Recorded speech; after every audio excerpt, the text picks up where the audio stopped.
Hey everyone, with AI tools becoming a part of our daily lives, it's crucial to understand how they access or handle our data. Today, we are diving into what we need to know to use AI safely and protect our privacy. Let's break down how AI tools handle our data. There are two ways we access AI tools. One is through their official websites and apps. When we are using AI interfaces like ChatGPT, Claude, or Bard, through their web interfaces or app, it's like having a conversation inside their house. Any information that we share, anything that we type, is stored and processed in their servers. Companies will often use this data to train their model or better their model.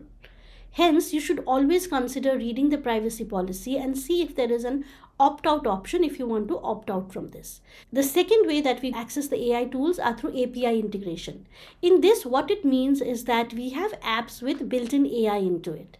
However, in this case as well, data does flow through the AI company's server. Usually, they do have stricter privacy policies and data policies, and some companies offer you data storage control. Important thing here is always read the documentation about their data handling and policies and the options that you have. Now there are two types of models. One are the closed source models. These are like your black boxes. You can't modify them, you can't customize them. You have very limited control over data handling. It is always hosted on the provider's infrastructure. Now the second kind of model are the open source models. These are like having your own personal AIs which you can run on premise, and this means you can run them on your own computers or servers. Now you have complete control over your data, perfect for sensitive information. However, there are few additional privacy policies you should always keep in mind. Number one is content moderation. AI providers scan inputs for harmful content. Humans regularly review flagged conversation. So just because you've chosen private, it does not mean it is unseen. Data policies and retention. Different companies store your data for different storage time. Some delete it after 30 days, others keep it for longer. So check the privacy policies for details. Consider, does this align to the needs that I have? Here is one thing you should always keep in mind before you share any information on AI. Always ask yourself, would I be comfortable if this data became public? Would I be okay seeing this on Facebook or Twitter? Does this contain any kind of personal information? Is this company sensitive data? Could this information help you identify someone? These are crucial guidelines you should always keep in mind. Hence, there are few smart tips you can always follow when creating AI models. Always use placeholder data and not real data when you are testing the models. Mask sensitive information. Split sensitive content into separate chunks. Use enterprise versions for business data. The most important is regularly audit your AI tool usage. AI tools are incredibly powerful, and with power, you always have responsibilities. So they require informed usage. Understanding data handling is just not about your privacy, it's also about responsible AI adoption. Okay, so now let's take this a step forward and we can develop an easy end-to-end AI application with help of DeepSeek R1 model. I'll be integrating Langchain framework. I will be using OLLAMA in my local computer. So that means I will download the entire model, run it in my application, and obviously I will not send the data to China. So let's look at this step-by-step tutorial and let's implement it together. Let me quickly share my screen. So by now, I'm sure most of you have used DeepSeek. You can also download the app for DeepSeek and use it on your mobile phones. You can get the API for DeepSeek, integrate that API into any of your generative AI apps and then start using it. However, the method that I'm going to use today is going to be slightly different because there are a couple of problems that I have faced. One is because of the massive adoption that has happened for DeepSeek, the server sometimes comes busy and it gets interrupted.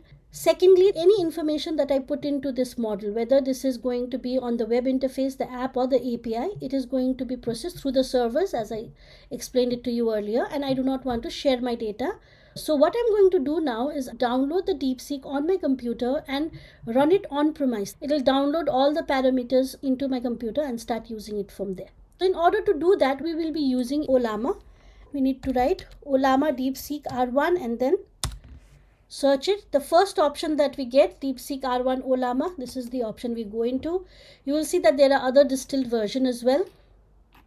But what I'm going to use right now is DeepSeek R1.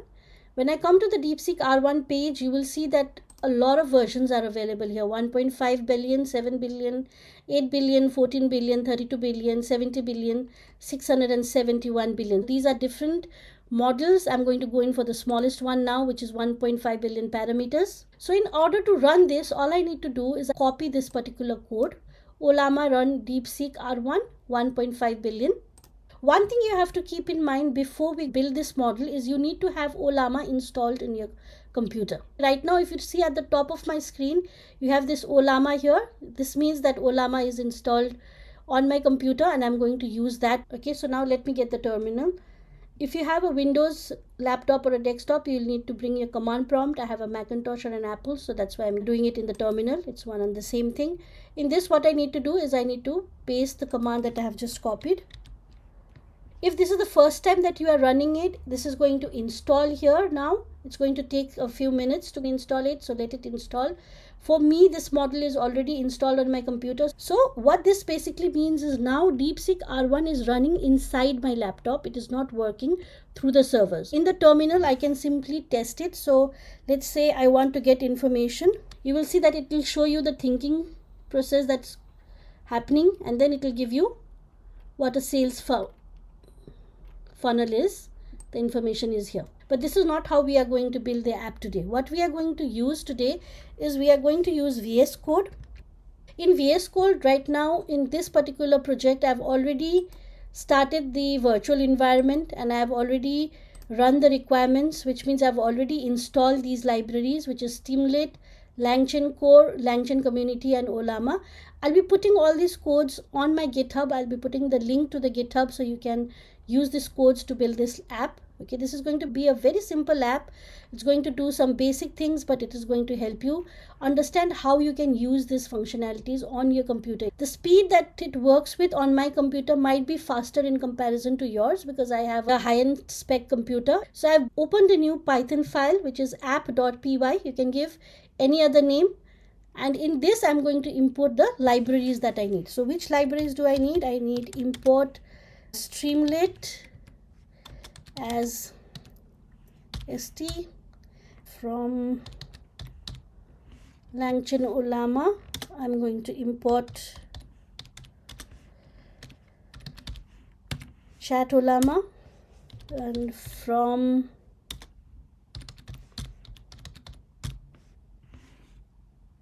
Langchain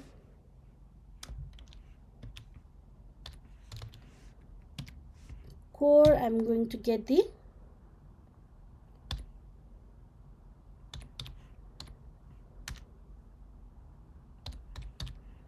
output parsers, and from output parsers I'm going to get the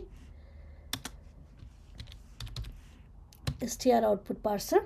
So now what I'm going to do is from Langchain, I'm going to get the prompt templates. There is the system message prompt template, which will help me make the system messages more coherent and consistent. The human message template prompts that helps us to make the human message template prompt, say, get it more organized. And then the AI message template prompt helps us to do the same for the AI messages. The chat prompt template helps us to combine all of these three, that is system message prompt template, the human message prompt template, AI message prompt template, and get it done in a coherent manner. So now I'm going to do some CSS styling. CSS styling basically means formatting. So how your user interface or the front end is going to look like. Instead of getting a front end developer, I've taken a very basic front end code from the DeepSeek documentation and used it. I've just changed a few options so that it can be more customized to the product that I'm building. Okay. Along with that, I'm also creating a sidebar.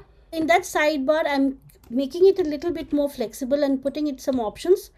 For example, in the sidebar, I'm giving it the heading where there is configuration, and in this configuration, I'm giving it an option for the model selector. Okay.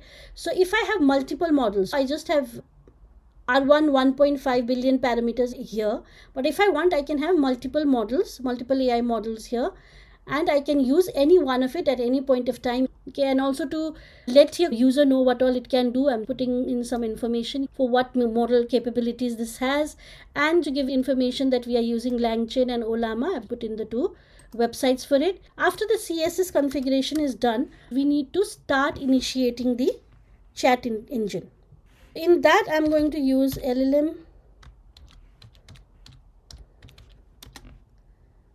engine, and if you remember, we have imported the chat OLLAMA, so that's what we'll be using here. First thing I'm going to give it is the model, and the model it's going to be using here is the selected models, right, like we have put in here, and whichever model is selected, it is going to take that. If you've used OLLAMA before, you know that there is a base URL that we can use, and this is the base URL this is the local port in which your OLLAMA applications will be running. I will also be setting a temperature. For this, I'm giving a temperature of 0.3 because I want it to be more matter of fact and code oriented. You can increase or decrease the temperature depending on how creative you or the randomness you want to increase or decrease on this. Now the next thing I'm going to look at is the system configuration. For system configuration, what it does, so for the chat container, we are using Streamlit library. Streamlit library has its chat containers. We're going to use that. So now next thing is displaying the chat message. So now to display this chat messages, we will write with the chat container. We are only looking for info on this particular session. We are using the display message role and message content. This information will be displayed, so when we are having conversation, we will need to add the role and the content in a particular state available. So after that, what we will be doing is deciding how the user interface or the user messages behave, right? So next thing we are going to look at is the chat input and processing. With this, we will use the user.query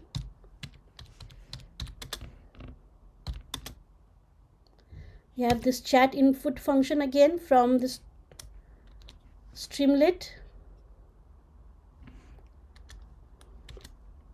The message that I want to type inside it is, what do you want to know today? Okay. Next thing we will create is a function for generating response and give it a prompt chain. So now here what basically happens is we create a processing pipeline, and this is very important as we will have an LCL expression. So in this I'll be using a prompt chain along with the LLM engine, along with my output parser. Okay, and then we will return a processing pipeline. This processing pipeline will have an invoke function. The invoke function will call all of this chain into action. So now what we need to do is define this prompt chain. Okay, it's a very simple prompt chain which is going to take the information, append it into the message log, and make sure that this prompt sequences is running.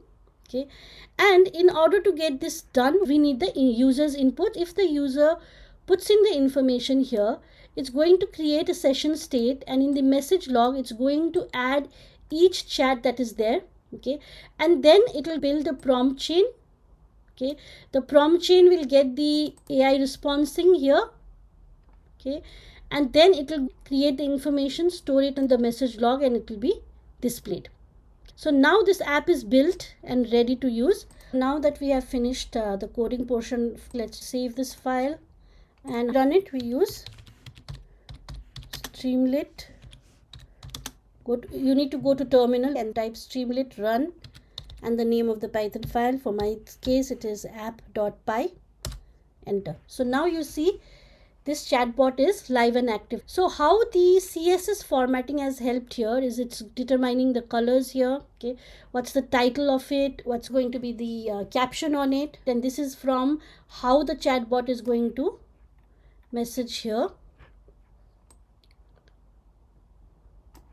Yeah, how can I help you today? So this is the information from here, and the information for the sidebar, if you look at the information for the sidebar, this is coming from the CSS portion again, which is the sidebar configuration. So it's going to help me, let me select which model I want to use. I'm going to use 1.5. The capabilities, that is chatbot, Python coding assistant, that also comes from the sidebar text here, and these codes, these are the websites that I had put in, which appears as hyperlink out here. Okay. So this is how you can build a basic interface. Now let's see the functionality of it. Okay, so if I want to use it as a simple information chatbot, right, so I can say what is AI agent, and you will see that it is processing it, and then it will give you the thinking process, and then it will give you the answer. And then if I want to look at something creative, say write a poem on, say, coffee. Okay, so now again you will see it has the processing, and then the poem is created. So what I am going to concentrate on is creating a code. So I want to use this create code. So create a Python code for Tetris for me to play. There you go. Again it is processing. So you can do different things with DeepSeek. Okay, it depends on how you want to use it, what applications you want to build with it. With the coding part, it will take a little bit more processing time because there is more thinking and more planning that is going forward with it. Okay, and this is just a basic app. We are using three things. One is your DeepSeek as an LLM model. We are using Langchain framework, and we are using OLLAMA to deploy it on your laptop. Okay, so this will run whether or not internet is there on my computer. So now the coding is also done. So you see that the coding part also works pretty fast. I have tried this code on my system, so it runs perfectly fine. This is just an example of how you can start using OLLAMA. And I know that it can be a little bit overwhelming with so many new things coming up every day, but our objective at AI Transformer is to make AI simple for every one of us to use. Okay, so just try these codes. These codes will be on my GitHub. You can go on GitHub and start using it, start building it, start customizing it. If you are stuck anywhere, just message us, and if there is anything else that you want us to build or explain, let us know and we'll help you out. You have a great day ahead, and let's simplify AI for limitless possibilities. Thank you.